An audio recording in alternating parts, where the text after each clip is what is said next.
And we're live. Okay, I can't find And welcome back to the Nub. I'm the Merce. you. Hey, it's Felton, and I'm terrible.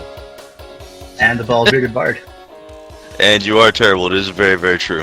There All we right, go. so. All right. Let's see. Busy last weekend. I went to the Melbourne Toy and Comic Con at the Melbourne Auditorium. I had a great time. It was very good. I'm very excited to see a local con like that do so well.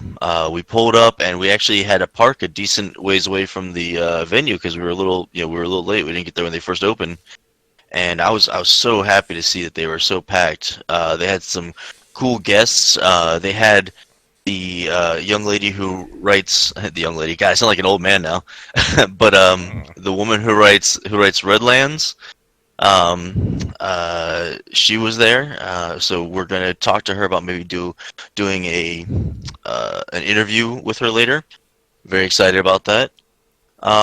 We got to see, of course, some of the local talent. We got to see Travis Gibb. We saw Jake Estrada from Bocas. Travis Gibb, of course, does Brokeback and Four Dead Bodies. We also got to see Jonathan Hendrick, who wrote the Freak Show Princess, and found out that he actually did put a little dedication to the Nub in there, which was awesome. You can find his book at pretty much any of the local comic book stores in Brevard. So definitely go check it out. It's beautifully drawn. The woman who wrote Redlands that they had there was Jordy Belair. She was there with her husband. They literally just got married. Turns out that she's a local girl too. Right now, at least she lives in Melbourne. But they're about to move to Ohio, so closer to Stony, actually, to Triple B actually. So that'd be pretty cool. And yeah, so that's what was going on this weekend. How was y'all's weekend? I was sick. And I worked. Well, Felton, that Foxtail was sick too. We tried to do the game night, and we were playing. Betrayal at House on the Hill, and in the background, me and Felton are sitting there with a few other guys, around the table playing. Foxtail was supposed to be playing with us, but she wasn't feeling good. She went to go lay down. In the background, while we're playing the game, it's like you walk into a room and it's like the room changes its form and the walls start to bleed, ooze down them, and all of a sudden you hear in the background.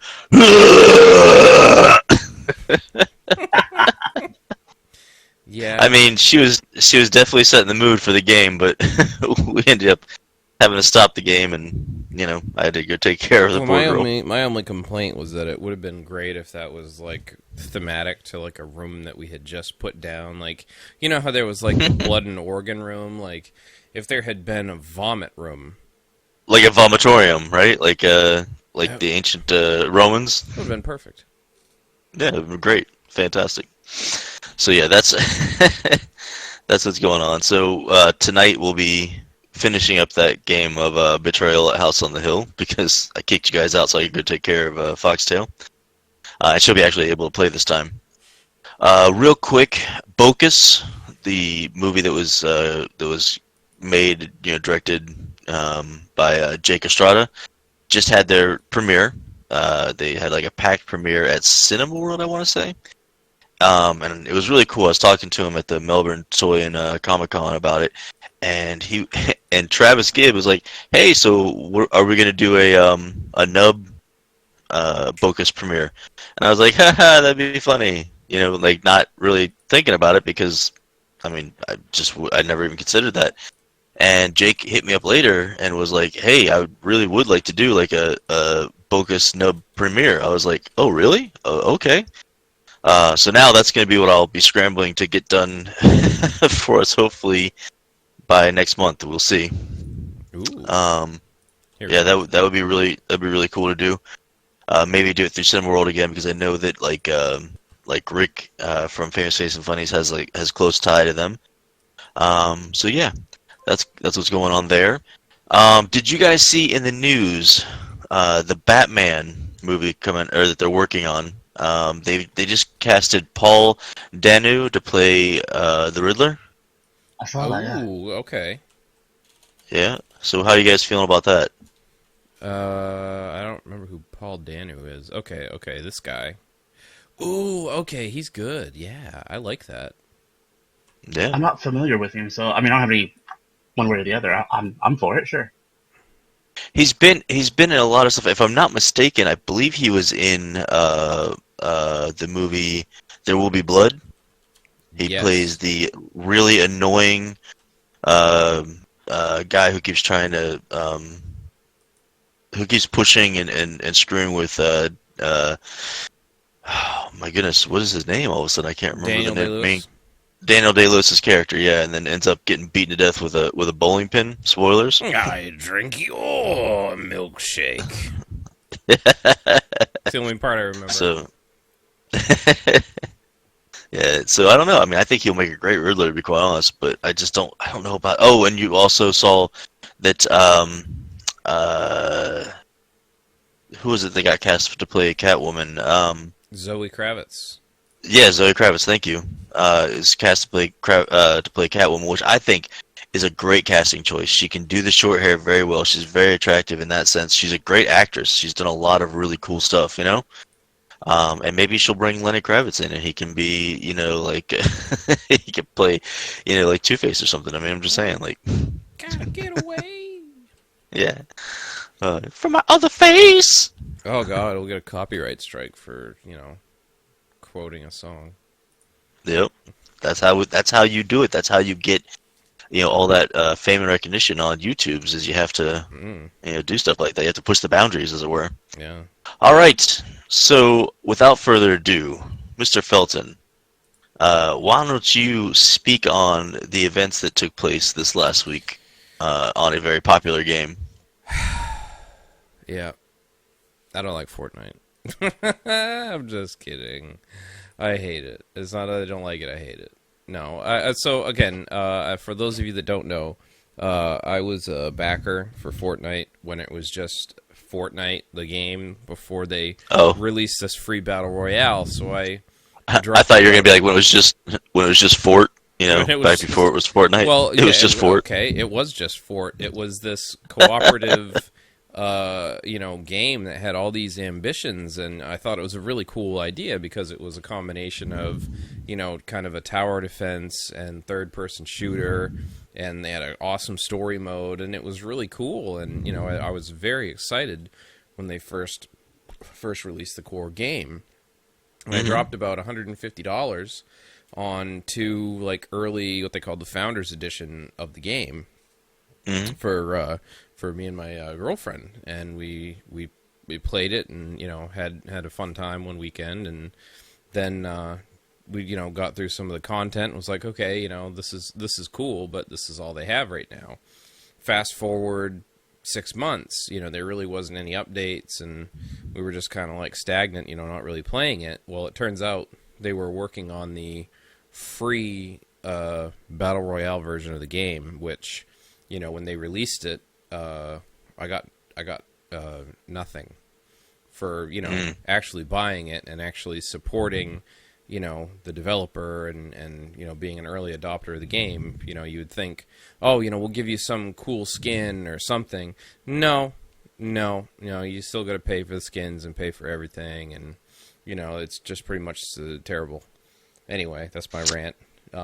So it grew to be one of the biggest, hugest things ever.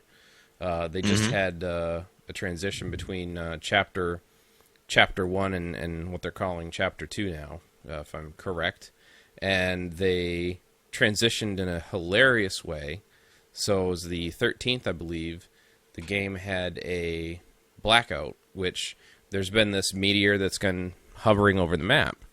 Well, what happened is the meteor, apparently nuclear bombs, fractured into multiple versions of themselves, and the meteor hit and completely blew up the map. And everybody watching the live event now just saw everything get sucked into a black hole, And that was it, and the game shut down. And everybody just kind of sat there with their controllers going, excuse me? And it sat that way for 2 or 3 days while they were doing maintenance, updating the map, just kind of playing it up, really just like, hamming up the stuff. And they were doing some things on the Fortnite website where, all you could see is just, the black hole or something to that effect. And then they finally came back, did a whole bunch of new things. They have bots now. They're going to have a boss that they're actually working back on the core game again. So hey, thanks. Years later, you actually do some work on it. And they're releasing a new enemy in the core part of the game. So I don't know. I might reinstall it and check it out. But yeah, that's it's pretty cool how they did that. I'm still bitter, but I'm sure it was good for some people, and I'm obliged to report on it because I'm just that good of a reporter. I can put my issues aside and and talk about it. So there you go. See, I'm a good person. I mean, I don't know about a good person, but I'm a good person. Put my penis in that man's chest. Now, Triple B, I think this hit a little closer to your home, though, right?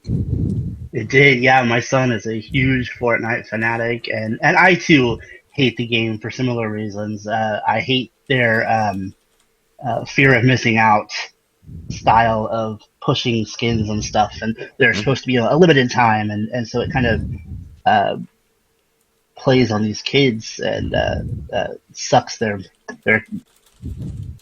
allowance and their parents' money for this fear of missing out, and so I kind of hate that about the game. But my son's a huge fan, and my wife likes to play with him, so we have been playing a little bit more the last couple of days or so. Yeah, and so you've been playing the newest season, or Yeah. what do they call it now? What do they call it now? Fortnite 2, right? Is that what they're calling it? Chapter 2, yeah. Chapter 2. That's right. Yeah. So, all right. I on the subject of games like that, brings me to thinking about Overwatch and how they're back in their great Halloween season, and I'm happily playing on Overwatch now that Blizzard has resolved the controversies in a way with that player. Did you guys see this? I did, yeah. Yep. So apparently the player, do you know his name, Felton? I'm trying to look it up right now. And it was Hearthstone, wasn't it? Yeah, it was on Hearthstone. Yeah, it wasn't on Overwatch, but I wasn't playing any Blizzard games, until it was resolved. So, of course, more of that was more that I just didn't have the time. But I'm just saying that I was doing it in in support of of people boycotting Blizzard. But yeah. So apparently they gave him his reward money back, and well, I guess gave it to him. I don't know if they ever handed it to him in the first place. And allow him to compete and everything again now. Basically reversed everything that they did to him after he made his comments about what was going on in China and everything during that after that Hearthstone's competition. So good on them for realizing that that was kind of a dick move. Happy to see that they kind of flipped the script on that. Mr. Triple B. What have you got for us today? Got like that hot shot of Kickstarter news? Yeah, first I'd like to do an update on my friend's Kickstarter, Granny Gollum. Mm-hmm. And the update is that there's nothing to update. Okay. It's kind of stalled out around a little over $3,000, which is interesting to me, and this is kind of a thing that I'm really paying attention to because I'd like to do my own Kickstarter one day, and so I'm very involved and like all up in this business here, and there's lots of buzz. Like every time I talk to somebody about it, every time I post it, there are people talking about it, but it's like the first 2 days it gained a couple $1,000, and then it's just kind of plateaued since the first 2 days. And so I'm not sure what to do to kind of help. I was Reach more talking to pockets. Travis. I was talking to Travis Gibb about this. This is something that happens a lot with Kickstarters. What happens is um, you kind of tap your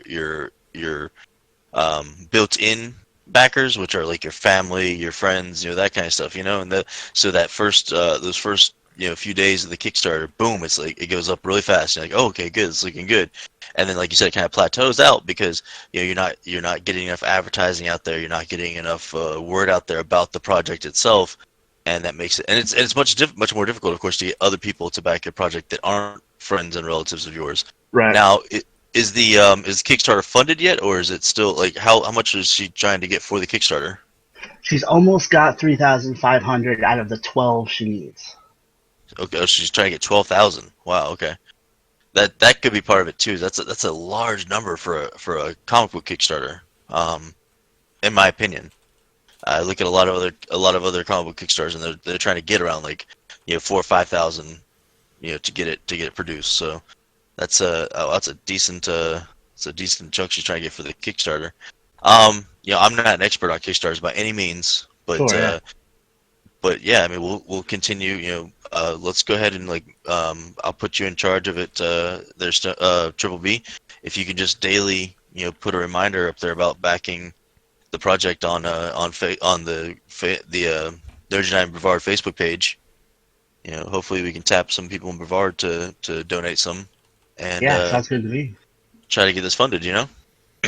But it's hard once you've got that first initial wave under your belt of friends, family, people that you actually know or that you are friends with on Facebook and stuff like that have backed the project. Then it becomes it's a big uphill battle from there. That's what I get from talking to Travis, and he's had several successful Kickstarters, so he kind of knows what he's talking about. Yeah, for sure. But all right, so Maybe we could do a. have you guys? We could do a séance, like H.P. Lovecraft, and we could tap some people from beyond. Beyond. Get it? Nerds United Brevard and Beyond. All right. Yeah, I get that. I'll stop. I'm sorry. I get that. My only problem is that the cosmic gods and creatures don't really give a shit either way about humanity. So I don't think the old ones don't care. Yeah, I should make a meme about that. The old ones don't care about your Kickstarter. Stop sending me updates. It would be cool if they did, though, wouldn't it? Sponsored by Cthulhu. That'd be. Oh man, he's all about the Jewish folklore. So.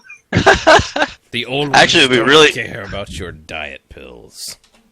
What would be really awesome is how the elder gods and things like that in the Lovecraftian world, the cosmic horrors and stuff, drive people insane. What would be awesome is that our defense against them are things like repeatedly updating them on Kickstarters or advertisements. Stuff. That's what drives the old gods crazy. That's why they slumber, because they don't want. That's what keeps them slumbering, because they don't want to know about their penis enlarging pills and and how to lose 50 pounds in 2 weeks. I'm just saying that'd be great. That'd be the ultimate payback. That's what keeps Cthulhu slumbering. He's like, no, I'm not waking up to that crap. He doesn't want to know about the time that you're spending with your cat or what you ate for breakfast on Instagram. He doesn't want to know any of that stuff. So it makes me sad. Yeah, I know, right? Social media drives the elder gods insane. So yeah, that's did either of you ever play Magic the Gathering, the card game? Yeah, absolutely. Yeah, my brother kicked my ass at that. Yeah, I remember that. Well, it's still going strong. People still love Magic the Gathering. They do a Magic the Gathering night, at least one game night at every local nerd store, pretty much. So it's obviously still big. They're doing something interesting for charity, though. I think it gets launched this month. Do either of you like My Little Ponies? Are either of you bronies by chance? Very, very little. My kids are into it, and I was big into it when I was a kid, but not so much anymore. Yeah, not brony so much anymore. Well, I guess they're doing these 3 My Little Pony cards. It's a 3-card promo set for charity, which I thought was actually kind of cool. I'm not never been a fan of My Little Ponies and don't really know a whole lot about them. Although I know that like the latest iteration of My Little Ponies is supposed to be like really like interesting and cool with like actually good storytelling and stuff. But I've never gotten into it myself. But they've got 3 promo cards coming out for charity, and I was like, oh, that's kind of cool. So I just figured I wanted to bring that up. Very cool. Yeah, thought it was really interesting. Uh, what else is going on out there in the nerd community? Tell me, actually, I like hearing about this because it's so strange to me the way that you have to live your life, Quadruple B. So, have you heard of any events or anything like that happening at your local, like 45-minute away comic shops or anything? They did a gaming tournament not too far from here a couple weeks ago, but I think it's been mostly radio silence since then. What kind of game tournament was it? I want to say it was like Mario Kart. Okay. It's so strange to me. Like here in Brevard, we are absolutely spoiled with nerdiness, you know? And to be like, yeah, I don't know what's going on. Like this weekend alone, actually, I think there were a couple things that were going on. Yeah, there were because we had the zombie walk that took place downtown Melbourne, and then we had the Melbourne Toy and Comic Con. So zombie walk on Saturday, and then the Melbourne Toy and Comic Con on Sunday. Like it astounds me. Like every weekend, there's always something going on down here, nerdy over here. To the point where and actually earlier that week they had the Bocus premiere. So it's like we're just rotten with nerdiness here. I think we need to start a like GoFundMe or like a Patreon or something to transport Triple B and his family from the Midwest there down here to Florida, down here to Brevard, to become a staple of this community. Yeah, I think we actually need to reduce some of the nerdiness at events going on. We gotta create some counterculture. You know, we gotta have some sports or something. I mean, God. Yeah, I'm tired of all the nerdiness. Like I can't take it anymore. Like tired of it. You know, I want like some straight just beer drinking competitions, or was it the cornhole competitions? I want just like straight cornhole competitions all day. You know, every day. Every day, all day, day. I hate you both so much right now. It's just, I can't take all this nerdiness anymore. It's just too much for me. Actually, cornhole is pretty nerdy, so I'm gonna have to protest against that too. Especially if you get like the themed ones that are like Star Wars or something like that. Real quick, this is a serious topic. I know that Felton especially would probably have some funny quibs about it, or some funny comments to make about it. But so I'm going to create a Patreon account for the Nub, right, to help us out with equipment for the podcast, to help us out with upcoming events and stuff like that we want to do, so we can do things like buy just whatever, like buy food, buy prizes, that kind of thing for upcoming events, all that kind of stuff. So I know that I don't know a whole lot about Patreon. I've never actually supported anybody on Patreon myself. So I know that there are different tiers that you do, like, and I think it's like, is it like a monthly or a weekly thing that you set up? But what I would really like to do for one of the tiers would be something like it's got to be something like crazy, like a crazy donation thing. But for that crazy donation, like we can have the people like on the podcast with us. You know what I'm saying? Like join in our Discord conversation or something like that. I don't know. So I think that would be kind of a cool prize for somebody who just like goes like above and beyond or something. For sure, or maybe have like have somebody who donates something crazy be able to come into one of our game nights, one of our Friday game nights, and be a guest, to the game night. So I don't know, something like that. What do you guys think? Like, what kind of tiers should we be looking at? What kind of like rewards? I mean, obviously, some kind of way to advertise their names on the podcast, to say thank you. Okay, but that can go in like the credits thing. We can have like the things, but then every tier after that, I think you have to include it. So like the second tier, they get their name in the thing, and we send them monthly Polaroids, right? So tier 2 for $10 a month, we send Polaroids of us doing a cosplay, boudoir, like no nudes, obviously. Oh, wait, maybe we could actually reverse that. Maybe the people that at the lowest tier, we will send them Polaroids of us doing the boudoir stuff, right? Mm-hmm. And then for us to stop sending it to them, they have to go to higher tiers. They have to pay. Like if they go to the next tier up, we only send like a couple of them, and if they go to the next tier up there, we send less. We got to scale this up. We just need to start sending everybody boudoir Polaroid photos. Yes, and tell them everybody that they have to become Patreons for us to stop sending them boudoir. So literally everybody in the county. And if you want us to stop, then you gotta like and subscribe and go to our Patreon. Our $10 I think we're gonna do it that way. Stop.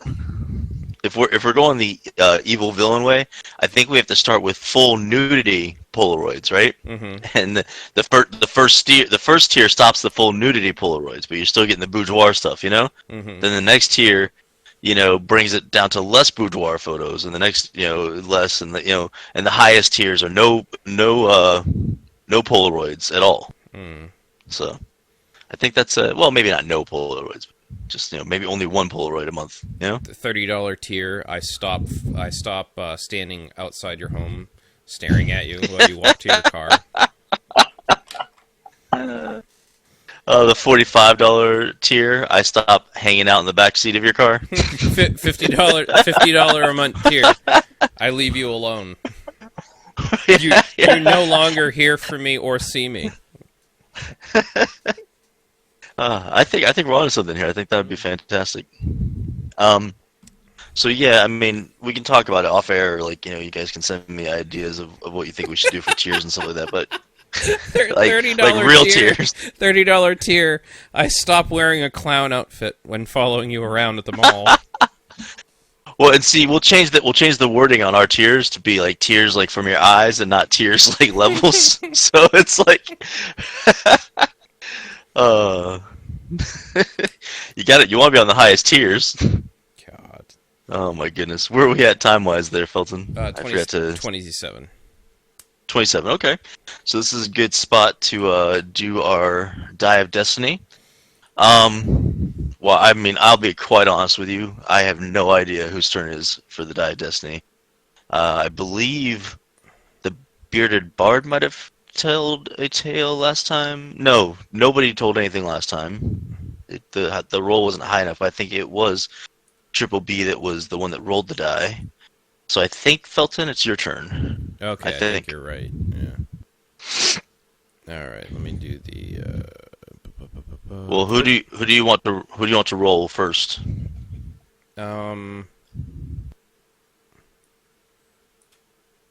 You? Okay. I'm going to roll my die, and I'm going to add the number to your roll. Okay. All right. And it's 11. It is an 11. I'm gonna hit roll, and I get 17. Okay, so you go over 20. So you get to decide who tells their tale today. Okay. Actually, I'm gonna take one for the team because I had a pretty funny experience the other night. I don't know if you ever have done this, but when you go to your room at night and you lay down in your bed, sometimes you have these things called dreams.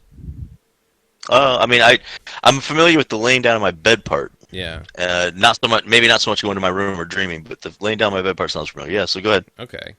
And I was telling you about this the other day, and I just think it's so ridiculous that I have to, at least tell somebody about it because it's absurd. So I have something called persistent nightmare syndrome. That's where I just have nightmares every night when I sleep. I don't have good dreams. I think it's tied to my sleep apnea. I don't know. I've always had it. Doctors, don't care. They're like, "Oh, does it bother your sleeping?" No, I mean, other than just having horrible nightmares. So anyway, the other night I'm in slumber, and I find myself back in a strange version of my home back in Maine when I lived there. I lived in an old farmhouse, and it was this weird, like, modern old combination of the frontier times, I guess. And I say that because I was being chased by some, like, old-time, like, trappers, you know, like old-timey frontiersmen, like your classic, like, old-timey minor frontiersmen. Like they mistook you for beaver or something? I don't quite know. Frontiersmen. Let me see if I can find no gifts mass my okay, so I can't even pull up a frontiersman in the gift search. So basically I'm in like this really like weird basement area, and I'm trying to hide from these guys, and it's literally something out of a movie, like you know, like that damn Charles Bronson movie where he's, you know, trying to hide from the I think it's called like Dead Man Walking or something like that. I'll have to look it up. Anyway, so I'm being chased by frontiersmen, and something just happened. So, you know, this ridiculous situation is playing out, and they finally catch me, and I don't quite remember what the whole plot of the story that my brain was trying to put together. But in the midst of this, like the one of the frontiersmen like grabs me and, you know, like starts choking me. So in the dream, like, I'm not breathing.